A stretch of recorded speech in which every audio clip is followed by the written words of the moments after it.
Welcome to HFY Sci-Fi Stories. Don't forget to like and subscribe so you don't miss new stories. Galactic emergency protocols were forged to confront cosmic invasions, reality-bending anomalies, and diplomatic crises that could unravel existence itself. They were never conceived to address the simple act of a human raising a hand. The Galactic Council's 847th scheduled biological survey had been unfolding with a mind-numbing bureaucratic perfection. Ambassador Zithri was barely 3 minutes into his discourse on the reproductive habits of Andromedan moss when Dr. Maya Rodriguez, with a polite cough, posed a singular query poised to redefine the very fabric of galactic civilization. A 6-armed Quellan, clearly wishing herself elsewhere, announced technical disruptions. The moderator stated they would proceed with the subsequent agenda item while repairs were underway. "Actually," the human delegate interjected, her hand casually lifting, "I can sort that out." A profound silence descended, not a comfortable quiet, but rather the unnerving stillness where everyone acutely recalls their precarious position within a metal vessel adrift in the void, surrounded by unfamiliar faces. Dr. Maya Rodriguez, Earth's sole envoy to the Galactic Council, rose from her seat in the rear. Of average stature, with brown hair secured in a utilitarian ponytail, she wore what appeared to be a modified utilitarian garment.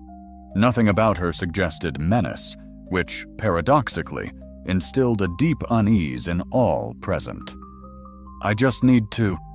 She approached the sparking apparatus, retrieved a compact multi-tool, and performed a subtle manipulation that ceased the wisps of smoke. "There, good as new." The Quellan moderator's 4 eyes independently flickered. "Thank you, but our maintenance protocols dictate." "It's quite all right. I used to service mining equipment on asteroids. This is fundamentally the same, just on a smaller scale." Maya returned to her seat. "My apologies for the disruption." Ambassador Zithri cleared his throat, resuming his presentation. 17 minutes later, he reached the section on comparative biology. "As our data clearly illustrates," he intoned, "most advanced worlds maintain a distinct ecological hierarchy.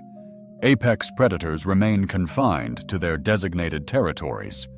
Prey species adapt accordingly, and equilibrium is preserved through natural selection and environmental regulation."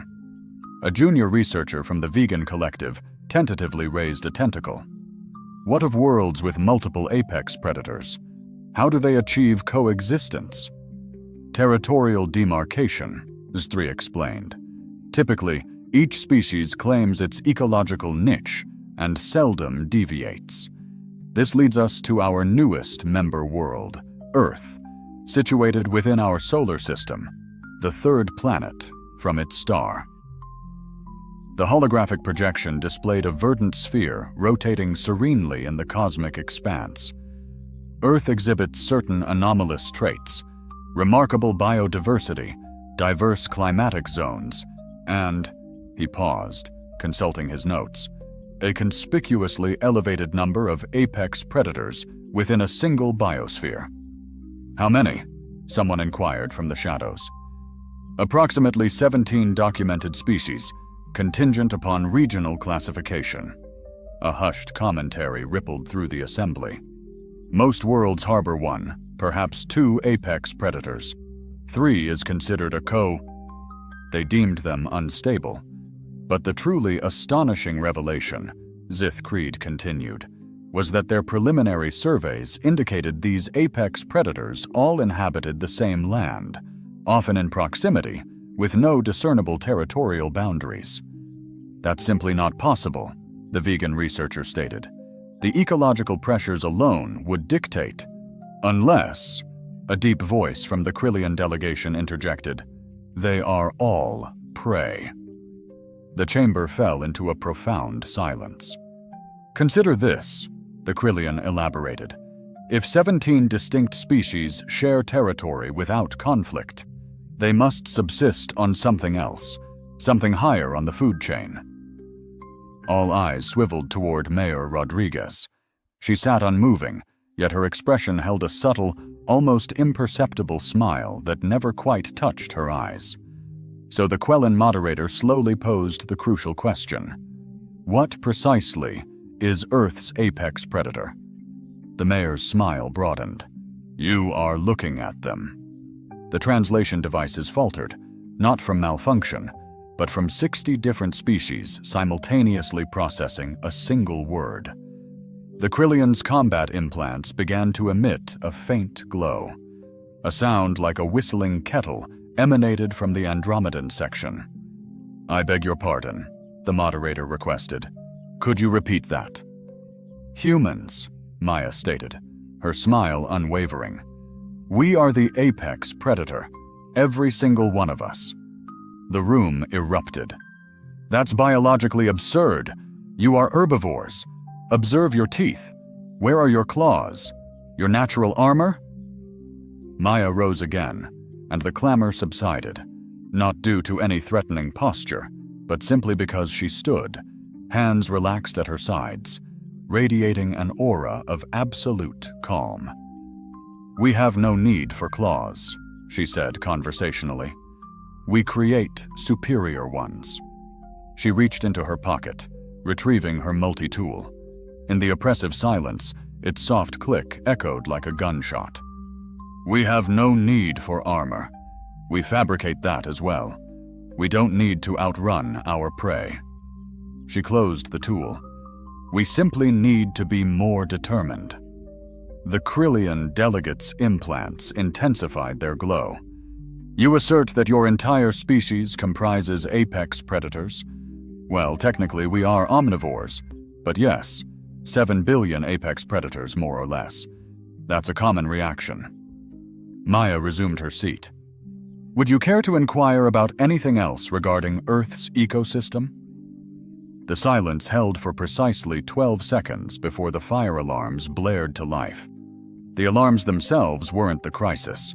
The crisis was that nearly half the delegates had simultaneously activated their emergency beacon protocols. Please remain calm, the moderator announced over the piercing sirens. This is likely a false alarm, a response to elevated stress indicators from the 7 billion, the Andromedan delegate whispered, his voice cutting through the din. 7 billion apex predators on a single planet, added a voice from the Regalian Empire, sharing resources within the same ecosystem as 17 other apex predator species. Maya surveyed the room as delegates began to cluster together. Their diverse species groups engaged in hurried exchanges in languages Maya's translator couldn't decipher. Yet the stark signs of panic were unmistakable. Ragged breathing, defensive stances, and the constant, unnerving glances she received, as if expecting her to suddenly manifest fangs. Listen, she projected her voice, rising above the blaring alarms. I believe there's been a considerable misunderstanding. The room hushed once more, the alarms persisting. Humans aren't monstrous creatures. We're simply driven by competition, and we possess an extraordinary aptitude for crafting tools. What sorts of tools? Inquired the Krillian representative. Maya contemplated the question. Which ones do you wish to know about? Tools for hunting. Initially, we utilized simple sharpened sticks. Then we refined their propulsion, achieving remarkable speed.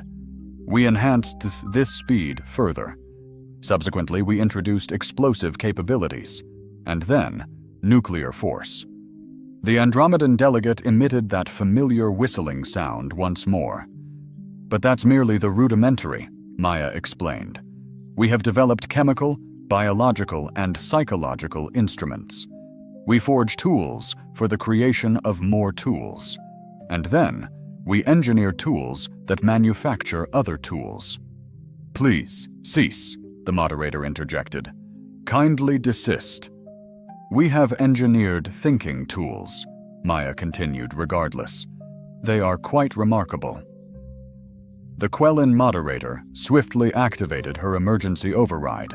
I am declaring a recess. All delegates are to remain in their designated quarters until further notice.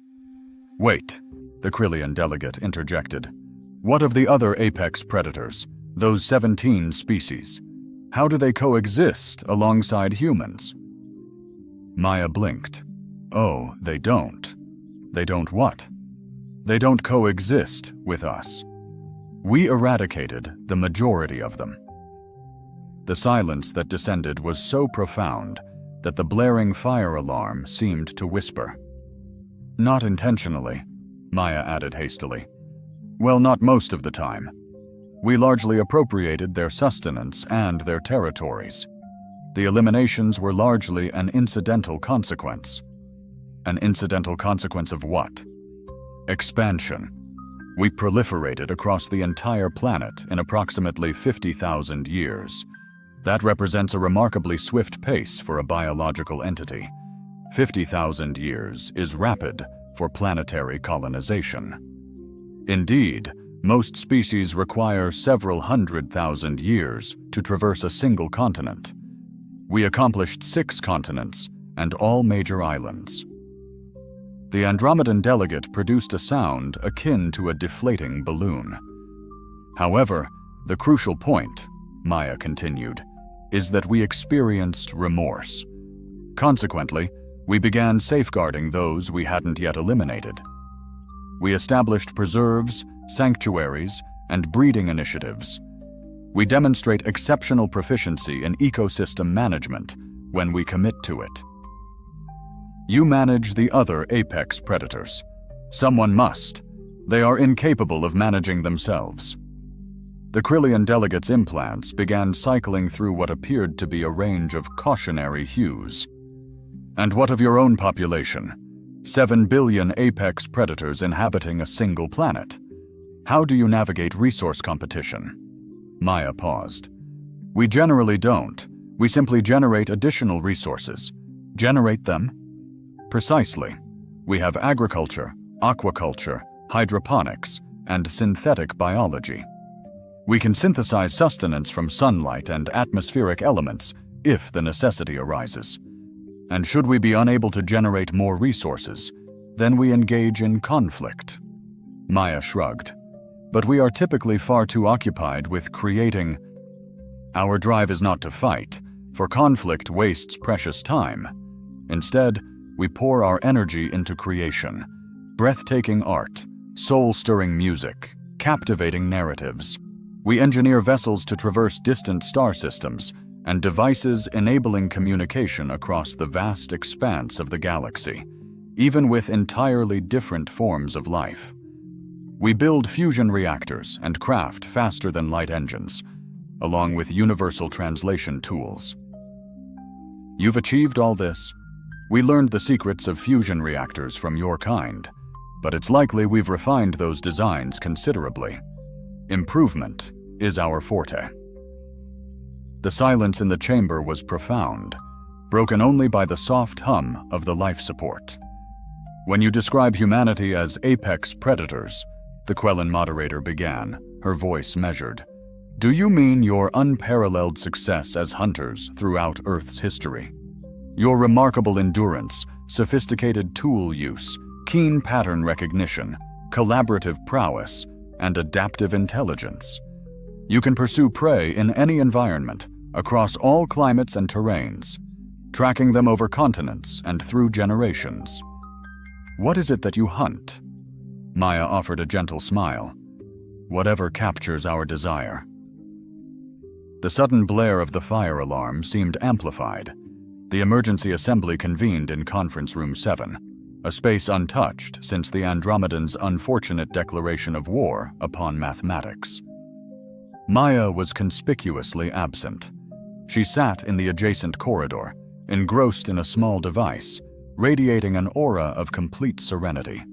Each delegate passing her, en route to the conference, felt an primal instinct of alarm surge within them. Inside, the atmosphere hovered between a high-stakes war council and an intense group therapy session. Let us recap our current understanding, the Quellan moderator stated, her 4 eyes sweeping across the assembled representatives.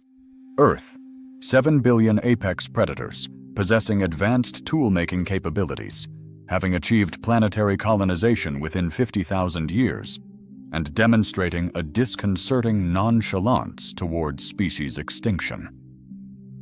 "Don't forget their capacity for creating thinking tools," interjected the Andromedan delegate, followed by the Krillians' somber reminder, "and their nuclear armaments." The Krillian added, "Furthermore, they improve upon our own technologies, and they hunt whatever they wish." The moderator's eyes blinked in rapid succession. "This is precisely why we have Emergency Protocol 7. Emergency Protocol 7 was elegantly straightforward. Should a newly encountered species present a potential threat to galactic equilibrium, the Council would enact containment measures pending a comprehensive threat evaluation. It had never been invoked. For 12 millennia, the Council had been engaged in species surveys, yet never had they encountered a situation warranting Protocol 7. The crucial question, the Krillian delegate posited, is whether humanity genuinely constitutes a threat, or if they are merely unconventional. "They have extinguished 17 apex predator species," the Andromedan stated. "As a consequence of their expansion," offered the vegan researcher, "they possess nuclear weapons." "As do we," the Krillian countered. "They number 7 billion individuals. Our collective numbers in the trillions." "True, but our collective members are specialized. Humans are all generalists. All apex predators are tool makers." A profound silence enveloped the room as the implications settled. "In what capacity?" inquired the moderator. "What does this mean for the rest of us?" the Krillian delegate inquired, their tactical display humming. "It signifies a species unbound by any natural ecological niche. They possess the unsettling ability to adapt to virtually any environment, to exploit any resource, and to relentlessly compete for territory with any other civilization. Yet," the vegan researcher murmured, "they appear remarkably peaceful." The Andromedan countered, "They sit outside this very chamber, engrossed in reading, while we deliberate quarantining their entire world. That's not peace. That's an unnerving confidence." The moderator swiftly activated her secure channel. "I am requesting an urgent consultation with the Strategic Assessment Division. What will be your report? That we've encountered a species treating planetary colonization as a mere pastime, and viewing faster-than-light travel as an opportunity for refinement." The secure channel crackled, and a voice like grinding metal echoed in the Council's ancient administrative tongue. "Strategic Assessment Division. Nature of the threat. Potential Class 5 adaptive predator species. Requesting immediate threat evaluation." "Class 5? The voice sounded genuinely surprised. "We haven't registered a Class 5 alert in 4 millennia. Are you absolutely certain? They number 7 billion individuals, possess advanced tool-making capabilities, and have achieved planetary dominance within 50,000 years," came the grim confirmation. "Initiating Protocol 7 containment measures. All contact with the species is suspended pending thorough evaluation." The moderator surveyed the room. "All delegates are ordered to maintain a minimum safe distance from the human representative until further notice." "And what constitutes minimum safe distance?" the Andromedan questioned. "For a Class 5 adaptive predator? A different star system." Through the conference room's transparent walls, they observed Maya Rodriguez in the corridor. Having finished her reading, she was now engaged in what appeared to be meticulously organized stretching exercises. "She's not even armed," the vegan researcher whispered. "She has no need," the Krillian delegate responded. "She is a tool maker. Everything around her is a potential weapon." As if sensing their gaze, Maya glanced up, offering a cheerful wave towards the conference room window. A collective involuntary step backward rippled through the delegates. "I am updating the threat assessment," the Krillian announced. "To what? Class 6? A profound silence descended. There was no Class 6 designation. Class 5 represented the apex of the galactic threat classification system. "I am recommending we establish one," the Krillian continued. For species that exist so far beyond standard parameters that our existing containment protocols may prove utterly inadequate. What do you propose? We politely request they remain confined to their own planet. And should they refuse, the Krillian delegate's gaze drifted towards Maya, now executing a handstand against the corridor wall. Then we can only hope they are as reasonable as they appear. But that was not the truly shocking revelation. The archive chamber of the Strategic Assessment Division resembled a tomb, a disturbingly apt metaphor considering what was about to be brought to light. Commander Vexthul of the Quillian's Imperial Guard stood resolute before the immense data core, his combat implants casting an eerie, flickering glow across the shadowed walls. Beside him, the archive keeper, Mothed Dahl, toiled with desperate urgency at the access terminals, his 6 arms a blur of motion, a dance of frantic energy that would have been breathtaking were it not for the palpable fear. "Dear," Mothda whispered, his voice trembling, "classification level Omega, the Sol System files." Sol System. Vexthul's implants pulsed erratically. But humans just achieved faster than light travel. They're a new species. That's what we told the Council. The holographic display shimmered into existence, revealing a star chart starkly dated 847 galactic standard years ago. The Sol System, a stark, ominous crimson, quarantine red. First contact was 8 centuries ago, Mothdal continued, his voice fading to a mere breath. A routine survey mission. The team reported a Class 2 civilization, still in its infancy. Stone tools, basic agriculture, tribal organization. Standard procedure dictated. He trailed off, then resumed. But the survey team, they never returned. Vexthul's implants cycled through a cascade of warning colors. "Equipment failure," he rasped. "That's what we initially believed. So we dispatched a recovery team. They found the survey ship intact, orbiting the 3rd planet. The crew..." Mostel paused, accessing deeper, more troubling files.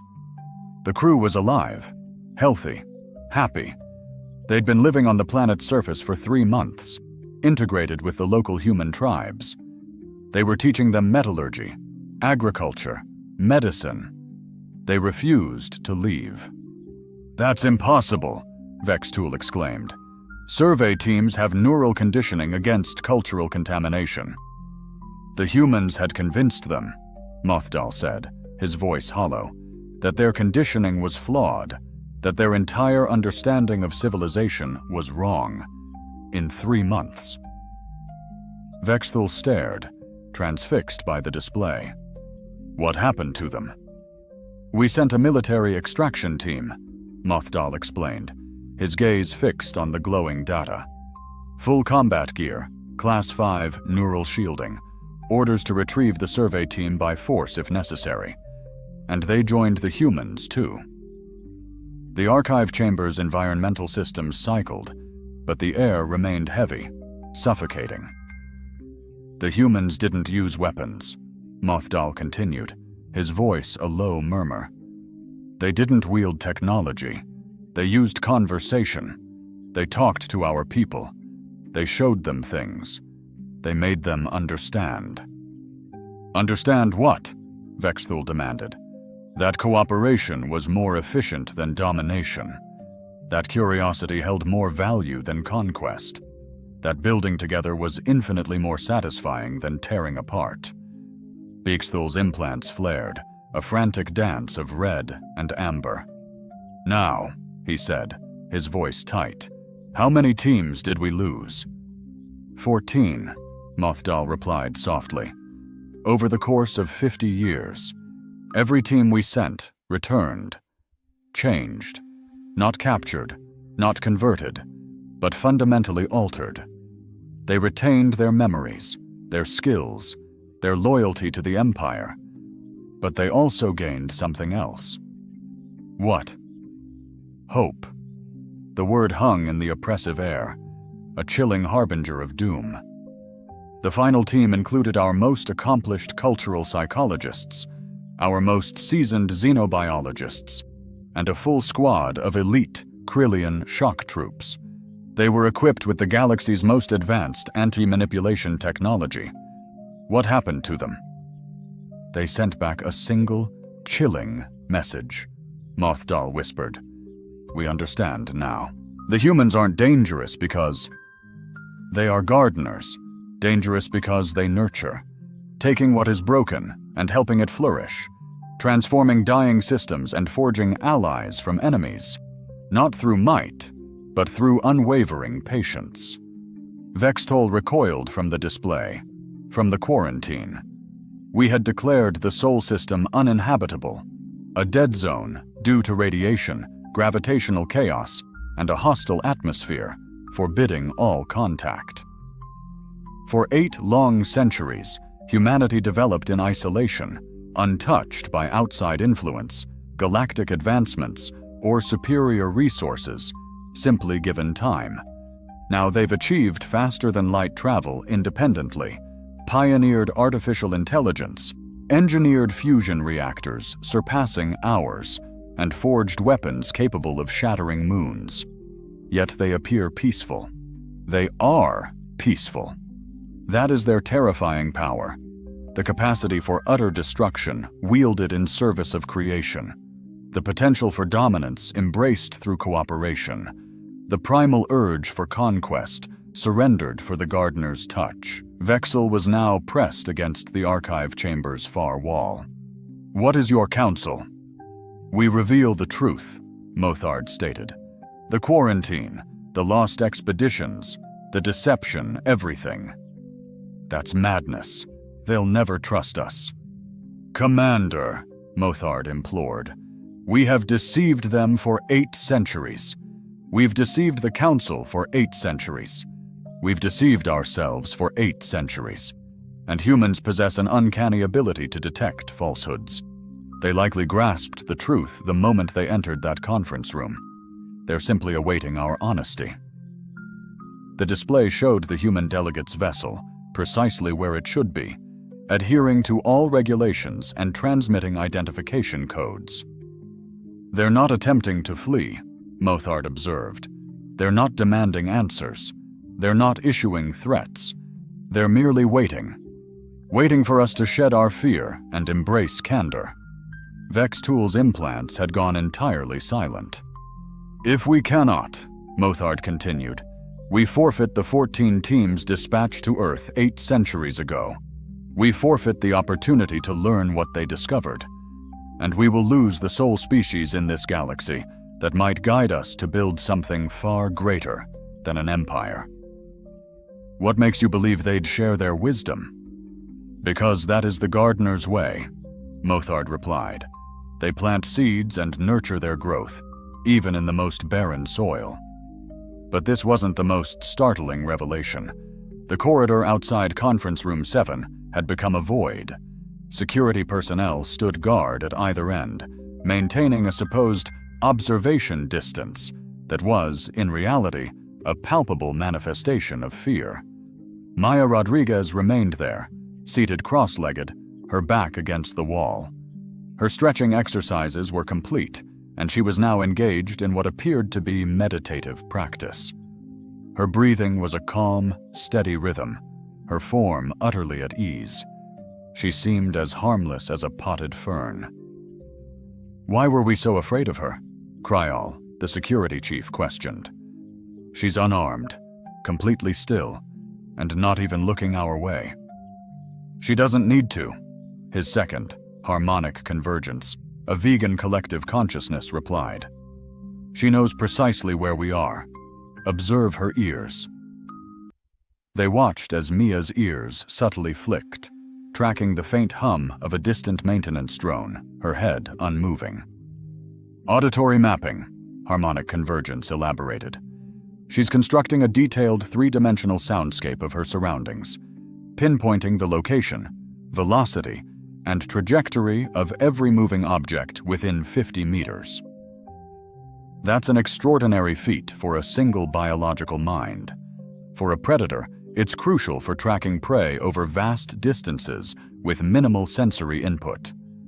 As if sensing their attention, Mia's eyes opened, locking onto their hidden vantage point. A smile touched her lips, followed by a wave. Both guards recoiled.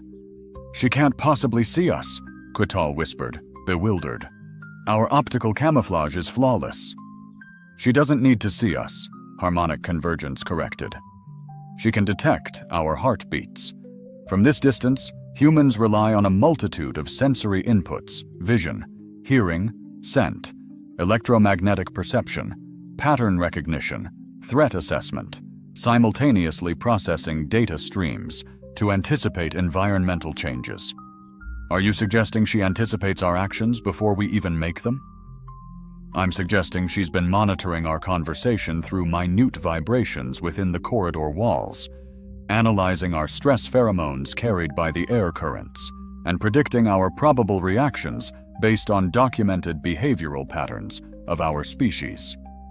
Critel's jaw slackened involuntarily. "She's deciphering us. Deciphering everything.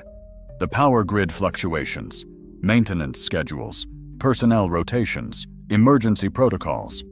She's been here for 3 hours, and she likely understands this station's operations better than we do." "That's impossible. Watch." Harmonic Convergence activated the intercom. "Dr. Rodriguez, this is station security. Are you comfortable? Do you require anything?" Mia glanced up at the nearest speaker. "I'm perfectly fine, thank you. However, you might want to investigate the atmospheric recycling unit in Section C. It's currently operating at approximately 15% below its optimal efficiency." The two security officers exchanged stunned glances. "How did she possibly know?" Kryl stammered. "Section C is 3 levels down, half a kilometer away." "She can hear its distress through the ventilation system," Harmonic Convergence murmured, "likely diagnosing the issue from subtle variations in its harmonic frequencies." Mia spoke into the intercom again. "How did you become aware of the recycling unit?" "The air circulation patterns shifted about an hour ago. Something is impeding the airflow in the air quality dips. A clogged filter or damaged intake valve, likely. It's not perilous, but it burdens the environmental systems unnecessarily." "You sensed it. I sensed it. The very air carries a different scent when the systems strain." Cretel's claws fully emerged, now sensing atmospheric nuances. Humans possess nasal chemoreceptors, detecting minuscule concentrations of trace elements. They can perceive fear, diagnose illness, trace individuals through time and space. What else can they discern? Electromagnetic fields, gravitational shifts, quantum ripples, temporal anomalies. Their perceptive reach far exceeds our initial assumptions, yet she does nothing with this newfound awareness. No threat is posed. She simply knows. Maya returned to her seated meditation, eyes closed. Both security personnel now noted her head subtly tilted, as if straining to hear a distant sound. "What is she hearing?" Crital's whisper carried, the emergency council meeting in Chamber 7. The classified briefing within the Strategic Assessment Division. The hushed, coded exchanges between the Council and the Krillian Imperial Guard. "She cannot hear through soundproofed walls," Cretel insisted. "She perceives through bone conduction, structural vibrations, and the very fabric of electromagnetic interference. She hears the entirety of this station." "What is she?" Cretel breathed. "She is human. And now we understand Earth's quarantine." Maya's eyes opened, meeting their gaze directly. No smile this time, only a minute nod, an acknowledgement of their whispered words from their shielded observation post, 50 meters distant. "She heard us," Cretel stated, a tremor in his voice. "She has heard us all along. What is our course?"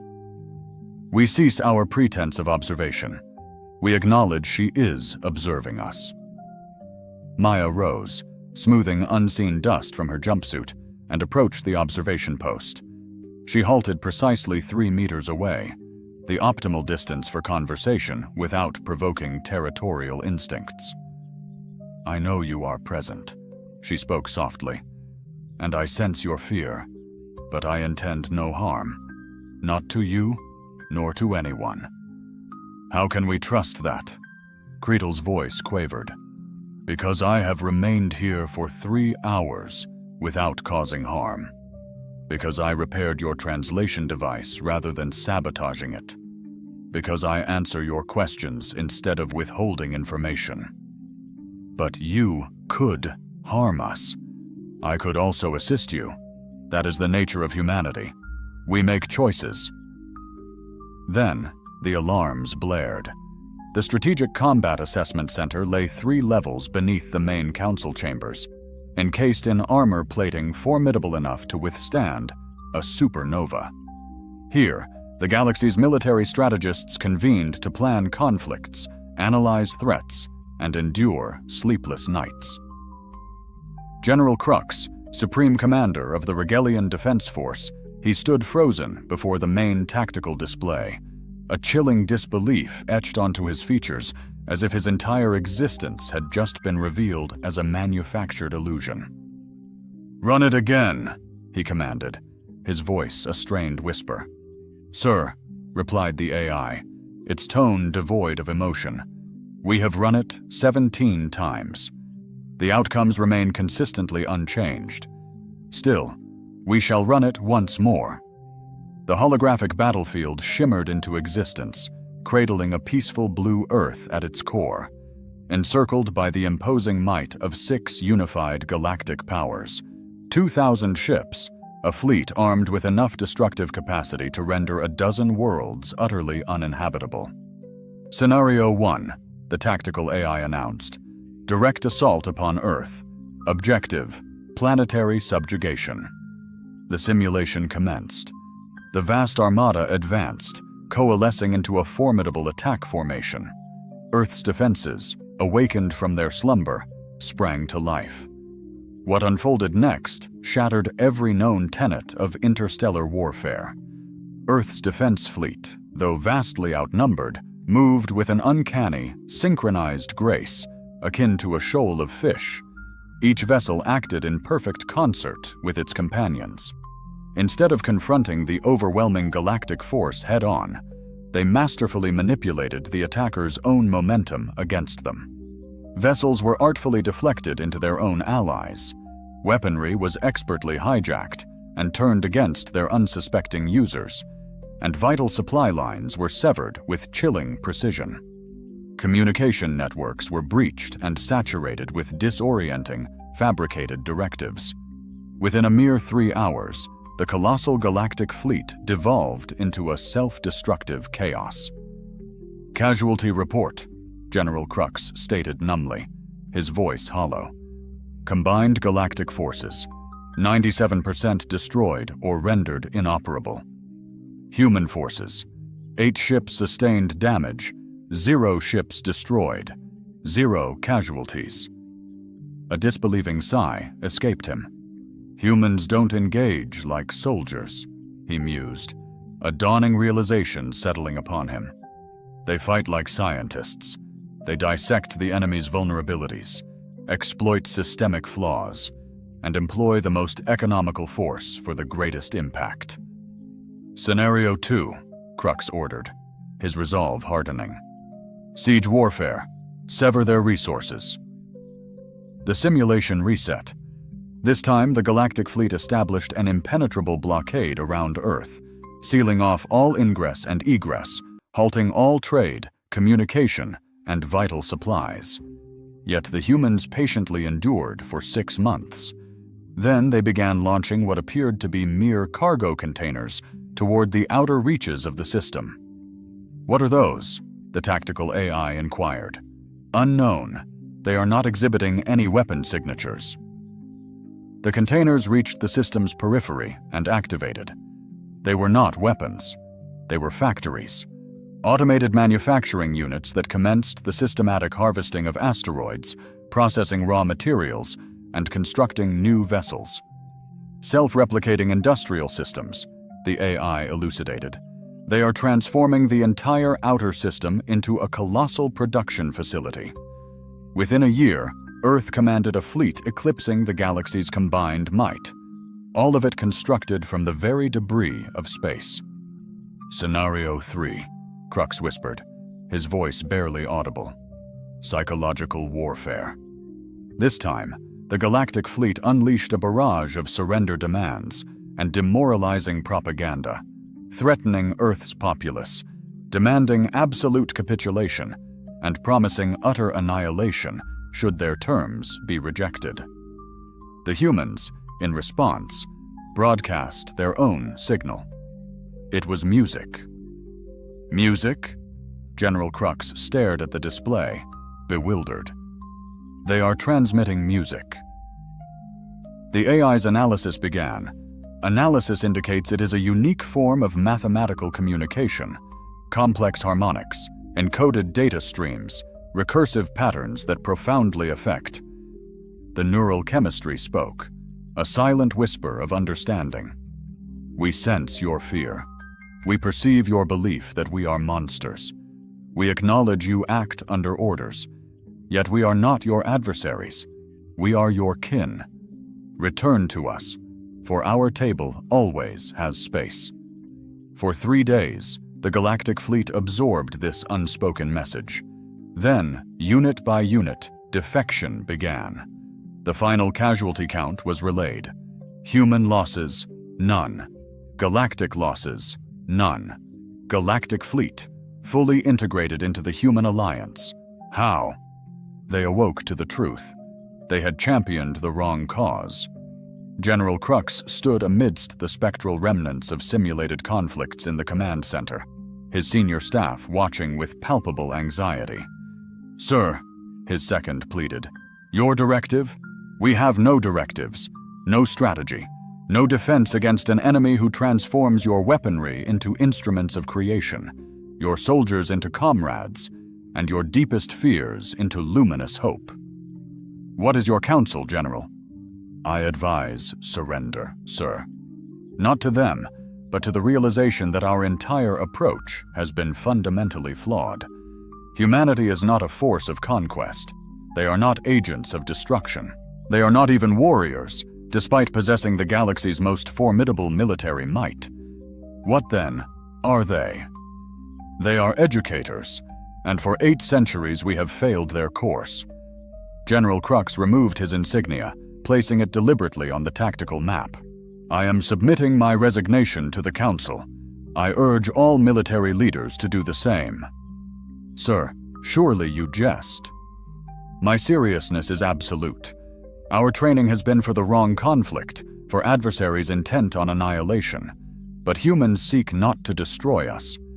They aim to elevate us to our superior potentials. Should we resist, they will patiently persist. They will continue building, growing, extending their aid. They will endure us, outlive us, and surpass us in intellect, but they will not erase us. What evidence supports this? 800 years of preparation, 8 centuries to plot our demise, and instead, they sent us a gardener. What transpired next etched itself into galactic history, though not with honor. The Emergency Council convened not in a strategic location, but in the Grand Assembly Hall, a choice dictated by psychological necessity. The delegates needed to witness Mayor Rodriguez firsthand to grasp the full scope of their adversary. She sat in solitude at the heart of the immense chamber, the sole human presence amidst 300 galactic representatives. Unbound, unarmed, unguarded, one human in simple attire, utterly at ease among beings capable of rending her with effortless ease. "Dr. Rodriguez," the Quellan moderator began, their voice resonating through the vast expanse, "we have identified significant discrepancies within our historical records concerning Earth." "You mean the 800-year cover-up?" the mayor inquired casually. "Yes, I suspected you'd uncover that. Your secret-keeping skills are rather lacking." A tense murmur swelled through the assembly chamber, a wave of stunned disbelief. Several delegates fidgeted uneasily, their composure visibly fracturing. You knew?" The accusation hung. "Oh yes," Maya replied, a faint, knowing smile touching her lips. "I've known for roughly 10 minutes after setting foot here. Your archive security, while commendable, guards empty vaults when your personnel files lay exposed. Commander Vexthul's psychological evaluation, particularly after the Sol System incident, made for fascinating reading." "You hacked our systems!" a voice hissed, outraged. "Hack? No, I didn't need to hack anything," Maya corrected smoothly. "You generously granted me access to your public networks the moment you handed me that translation device. From there, everything else was simply following logical pathways, laid bare for anyone to see." A Krillian delegate, trembling with indignation, surged to their feet. "Are you saying you've been monitoring our private communications this entire time?" "I'm saying I've been paying attention," Maya countered, her voice calm, devoid of apology. "That's what humans excel at. We observe, we internalize, we synthesize, we connect disparate threads." "Connect what kind of things?" another voice pressed, fear mixing with curiosity. Maya settled back into her seat, a picture of confidence. "Well, for instance, I couldn't help but notice that your empire has been spiraling into decline for roughly 2 centuries. Your population growth is not just stagnant, it's negative. Your technological innovation has not merely plateaued, it has withered. And your military spending, while ballooning by 400%, has paradoxically coincided with a sharp decrease in your actual defense capabilities." "That's classified information," a delegate blurted, shock contorting their features. "No, it's fundamental pattern recognition," Maya corrected, her tone weary with obviousness. "Your delegates possess an average age significantly beyond what would be optimal for a thriving civilization. Your technology demands far more maintenance than its supposed sophistication warrants. And your military leaders? They radiate a pervasive paranoia, an anxiety far exceeding what any victorious power would display." A profound, heavy silence descended upon the assembly, thick with dread. "But here's an insight about persistence predators," Maya declared, slowly rising to her full height, her gaze sweeping across the faces before her. "We don't merely pursue flesh. We stalk problems. We pursue solutions. We chase down understanding." She began to walk, her steps deliberate, not singling out any delegate, but tracing a wide, unhurried circle around the chamber's central space. Dozens of species, their eyes wide with a barely concealed terror, tracked her every movement. When humans hunt, we don't just exhaust our prey until it collapses. We hound it until it falters, until it exposes its vulnerabilities. We press it relentlessly until it reveals precisely how to seize it. What are you hunting?" the Quell moderator finally managed to whisper, their voice a fragile thread in the silence. "Right now," Maya stated, her voice resonating with unyielding conviction, "I am hunting the profound reason why the most advanced civilization in all galactic history is, at this moment, slowly collapsing under its own immense weight." A cry erupted from the assembly. "We are not collapsing!" "You quarantined an entire species for 8 centuries, Maya continued, her voice gaining an edge of righteous indignation. "All because a mere 14 of your members dared to conclude that cooperation might be more efficient than conquest. You have squandered more planetary resources, collective effort, simply perpetuating that monstrous lie, than most entire civilizations dedicate to their interstellar programs. You have constructed an empire founded upon the pillars of fear, absolute control, and the brutal assumption that might dictates right." Maya's deliberate circuit finally brought her to a halt, standing directly before the main assembly podium, her piercing, unwavering gaze fixed upon the stunned faces. "And it is killing you." "Explain," the Quell moderator demanded, their voice raw with desperate urgency. "You have engineered a system where the definition of strength is warped, measured by your capacity to dominate others," Maya articulated, her voice now a sharp, cutting indictment. "But domination demands constant energy expenditure. You are compelled to enforce your superiority over your subjects, and this, inevitably, means you can never permit them to evolve, stronger, smarter, or independent. You believe that is how civilizations maintain stability. In truth," Maya's voice dropped to a chilling whisper, "that is precisely how civilizations stagnate and die. You have transformed this entire galaxy into a Z. This isn't a zero-sum game. It's a cosmic misunderstanding. Humans discovered long ago that the universe isn't finite. We create resources, share knowledge, and amplify strength through collaboration, not competition. Your own records confirm this. The 14 teams you dispatched to Earth didn't merely survive, they flourished, exceeding all expectations under Imperial rule. Their enhancement wasn't compromise, it was optimization. This terrifies you, not the threat of human conquest, but the prospect of your empire becoming obsolete. The chamber's silence was broken only by the ventilation hum. "Persistence predators," Maya declared, her voice resonating. "Never quit.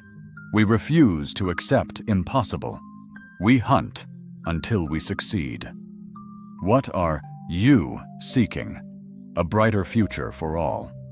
She settled back, hands clasped, a serene smile playing on her lips. "Will you help me find it, or continue your retreat?" The Andromedan delegate's limb trembled. "Dr. Rodriguez, what's your proposal?" "This isn't negotiation," Maya stated firmly, combat implants glowing. "It's not a first contact protocol, or a diplomatic meeting. It's an intervention. For a galactic civilization that's forgotten growth. Your dominance has bred stagnation, an inability to adapt and evolve. You're a predator, specialized to a single prey. When it's gone, you starve. Your empire is collapsing." The Quellan moderator's 4 eyes flickered rapidly. "You're saying we're extinct?" "Slowly, quietly, inevitably dying," Maya corrected. "And you know it. That's why you quarantined Earth, not because of a threat, but because we embody what you've lost. Curiosity, adaptability, optimism, progress." She stood, motionless, radiating calm as 300 galactic powerhouses listened intently. "I will teach you. I will show you how humans solve problems, build, and transform enemies into allies, challenges into opportunities. Refusal means continued decline, replaced by another humans, or whoever. The universe favors results, not sentiment, tradition, or pride." "That sounds like a threat." "It is. It was akin to evolution." 47 seconds of profound silence followed, each one meticulously noted by Maya. Then the Krillian delegate's question pierced the stillness, altering everything. "Dr. Rodriguez, who dispatched you here?" Maya's carefully constructed smile faltered for the first time since entering the council chambers. "I beg your pardon," she repeated, her voice steady. "Who sent you to the Galactic Council? Earth lacks a singular governing body. Your species is fragmented into hundreds of nations, each with its own agenda and competing interests. Who designated you as their spokesperson?" Maya remained utterly motionless for an extended interval. "No one sent me," she finally stated. "Then whom do you represent?" Maya's response was quiet, yet carried immense weight. "I represent the conviction that someone ought to investigate your activities over the past 8 centuries." The chamber exploded into pandemonium. Delegates erupted in a cacophony of 60 different languages, their voices a torrent of demands for explanations, pleas for security, and the activation of emergency protocols. Maya simply remained, patiently awaiting the storm to subside. "You are not Earth's ambassador," the Qualan moderator declared once the clamor ebbed. "Indeed, you are not a governmental delegate. You do not speak for your entire species." Maya's gaze swept across the assembly.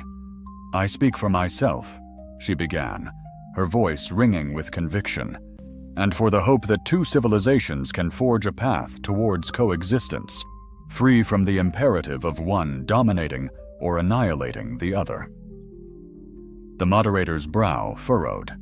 But the formal invitation, the diplomatic credentials, Maya offered a slight, knowing smile. "I fabricated all of it. Your intricate bureaucracy is surprisingly navigable once you discern the underlying patterns." The revelation struck the chamber with the force of a physical blow. They had not been engaging with Earth's government. They had not been conversing with humanity's chosen representative. They had been speaking with a single individual who had decided to present herself and offer assistance. "You arrived here unaccompanied," the Andromedan delegate whispered, awe in his tone. "I arrived here with hope." Then the alarms began to blare, not from within the council chambers, but echoing from everywhere. "Alert! Multiple unauthorized vessels detected in proximity to Council Station Alpha," the emergency broadcast system announced, its automated voice cutting through the rising tension. "All personnel to emergency stations. This is not a drill." Maya Rodriguez remained seated, a picture of perfect composure, as chaos swirled around her. Delegates scrambled towards emergency exits, security forces mobilized, and the Qualan moderator frantically attempted to establish contact with the station's defensive grid. "Dr. Rodriguez," the moderator called out, his voice strained over the din. "Do you possess any knowledge of these vessels?" "Likely," Maya replied, glancing at a device on her wrist. "They are precisely on schedule." "On schedule for what?" the moderator pressed. "For the moment you realize I did not arrive alone." The main display flickered to life, revealing the space surrounding the council station. 17 ships had materialized as if from nowhere. Their designs were sleek, unfamiliar, appearing to warp light around their hulls. "Those are not human vessels," the Krillian delegate stated, his implants flashing rapidly. "Our databases contain no matching configurations." Maya's response was calm, yet carried an undeniable power. "They are absent from your databases because we constructed them last week. We have been observing this. We communicate across the cosmos using quantum entanglement transmitters," Maya explained. "Our allies back home believed a visual demonstration would be beneficial. For what?" The Andromedan delegate questioned. "For comprehending the consequences when humanity abandons its pretense of civility," Maya replied. "The human vessels assumed positions around the station, not as a threat, but in a supportive, protective formation." "You see," Maya continued, rising as alarms began to blare, "your fundamental understanding of human nature is flawed. You perceive us as predators because of our hunting prowess, but that's not our defining trait. We are apex predators because we excel at everything." She elaborated, "Hunting is merely a resort when other avenues are exhausted." The display revealed astonishing scans of the human ships. Their energy output defied comprehension, originating from craft no larger than shuttles, yet rivaling massive fusion reactors. Their defenses, capable of manipulating multi-dimensional fields, required no physical armor thickness of 3 meters. "How is this achievable?" the delegate whispered. 800 years of relentless advancement," Maya stated. "While you stagnated, we refined everything: physics, engineering, biology, mathematics, philosophy, We've engaged in dialogues with reality that your species abandoned millennia ago. What kind of dialogues? Those that ask, why not, instead of why. Those that assume solutions exist, rather than deeming them impossible. Maya moved to the chamber's center, each step resonating with a profound significance. An apex predator isn't the best killer, she declared. It's the best survivor, and humanity's survival instinct is remarkably potent, manifested through conquest, adaptation, innovation, and an unyielding refusal to accept stasis. Outside, the ships performed feats that shattered physical laws, folding space to create localized realities governed by altered rules. We don't hunt other species, Maya's voice sliced through the din. We hunt limitations. We hunt impossibilities.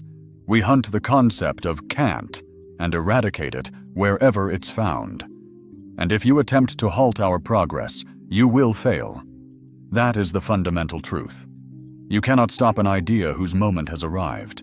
You cannot contend with a species that views every challenge as a puzzle. You cannot defeat adversaries who seek partnership over conflict. Then what is it you truly desire? We desire nothing. We wish to offer something. Hope. Maya clarified. Genuine hope. The kind that promises a brighter tomorrow through dedicated effort. The kind that asserts cooperation, generates far more than competition destroys. The kind that proclaims the universe is bountiful enough for universal success. Maya returned to her seat, hands clasped, awaiting their response. The decision rests with you, she concluded softly. You can continue running. Continue ruling your empire with fear, control, and the zero-sum game mentality, or dare to embrace a different path. What if we err, learn, adapt, and try again? That's the human way, the survivor's way.